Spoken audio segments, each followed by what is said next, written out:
In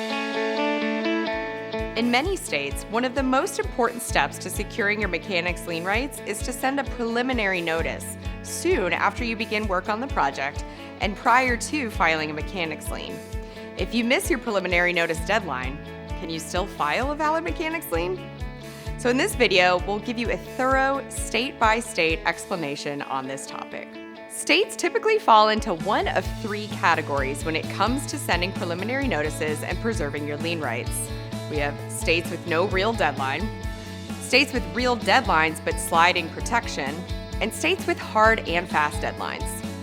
Let's start with the first category, states with no real deadline.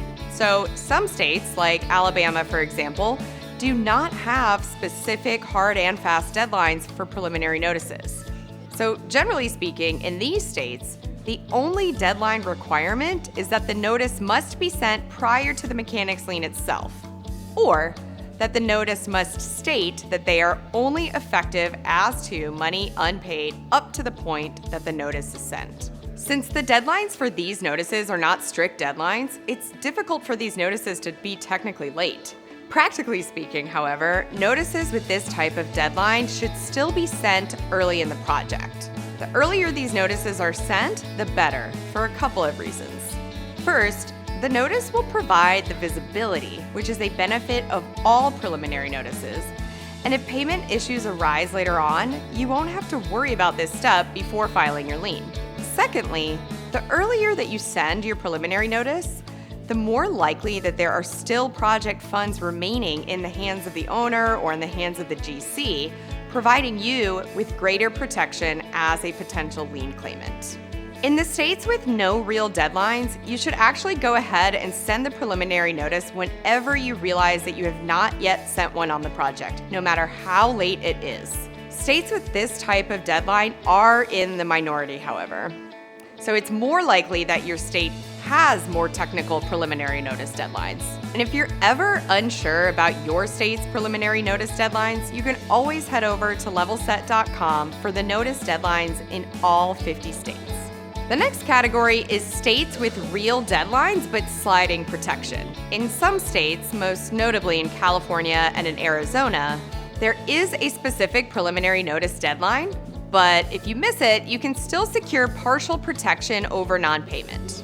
A preliminary notice in these states is effective on a sliding scale. So if the deadline is met, everything is protected. But if the deadline is missed, you may still be protected for a period of time relating back a number of days from when the notice is sent. So for example, in California, you are required to provide a preliminary notice within 20 days of first furnishing labor or materials to the project in order to get full protection over the work you perform. However, if you miss that required date, you won't necessarily lose all of the protection.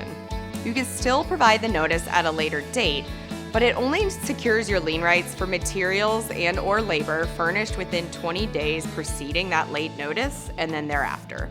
While it's clearly in your best interest to meet deadlines and be fully protected, the notice should still be sent, even if it's late. At the end of the day, some protection is always better than none. And keep in mind, if you send a notice late, the unprotected period of time is less likely to have payment problems. Most payment issues come up later in the project, not in the first few progress payments.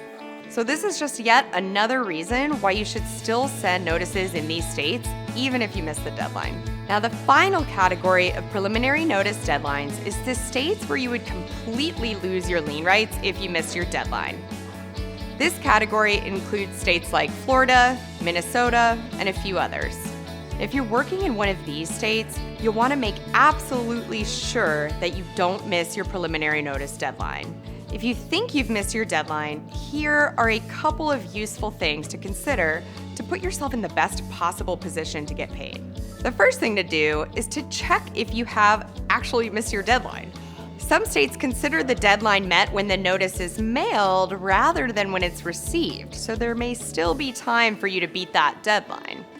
Also, if the notice deadline is dependent on your first furnishing date of labor or material, there might be a gap between when you signed the contract and when you actually did the first furnishing.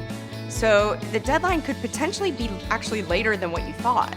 Now, if you really have missed the deadline, you've probably lost your lien rights, but there's no reason not to send the preliminary notice anyway. In addition to protecting your lien rights, preliminary notices also help you become visible to other project stakeholders on a construction job. Also, a late notice could still work to prioritize your invoices as well. The general takeaway here is to always send your preliminary notice. Sending it on time is always the best practice, but sending it late is usually better than not sending one at all. We hope this video has been helpful. If you have any other construction payment questions, head on over to levelset.com to get payment help from lawyers, or you can live chat with one of our payment experts. You can also send preliminary notices for free through Levelset. Just check out the link in our description. If you want to see more construction payment videos, be sure to subscribe to our channel. And remember, payment help is here.